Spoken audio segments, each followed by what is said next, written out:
ॾिसी रहिया आहियो सिंध ग्रीन न्यूज़। मां आहियां गुलज़ार मंचांडियो। ख़बरुनि जो सिलसिलो जारी आहे। हाणे ख़बरूं शामिल कंदासीं। मुज़फ़र काज़ी जी रिपोर्ट मुताबिक़ वारहे जे ॻोठ साईं रखियो चांडियो में सक़ाफ़ती मेड़ाको सियासी अदबी ऐं सहाफ़ी धुरियुनि जी शिरकत सुघड़नि ऐं लोक फनकारनि तरफ़ां सक़ाफ़ती रंग पेश उन मौक़े ते ॻाल्हाईंदे सिंधी हारी तहरीक जे मरकज़ी सदर कामरेड गुलाम मुस्तफ़ा चांडियो, इरफान मना, नजीब चांडियो, ज़फ़र चांडियो, अस्कर मीरासी, कामरेड अली गुल चांडियो, नोरेज़ चांडियो, ख़ान चांडियो, महबूब डेपर, मोहम्मद कासिम, हिदायतुल्लाह चांडियो ऐं ॿियनि चयो त सिंध धरतीअ जी तहज़ीब ऐं सक़ाफ़त दुनिया अंदरि निराली अहमियत रखे थी। अजरक टोपी पटके ऐं में सिंध धरतीअ जा रंग समायल आहिनि। सिंध जे माण्हुनि खे दुनिया खे अमुन आजिपे ऐं भाइपे जा पैगामना आहिनि, जंहिंजो मिसाल शाह लतीफ़ जी शाइरीअ में समायल आहे।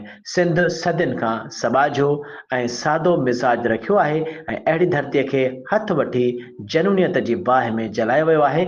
सिंध जी सदियुनि जे सूफ़ियाणी मिज़ाज खे ख़तमु करण जूं जेकी बि साज़िशूं थियनि उन खे नाकाम बनाइण लाइ मुतहद थियणो पवंदो। सक़ाफ़ती रंग बि तॾहिं ज़िंदा रहंदा जॾहिं वतन सलामत रहंदो।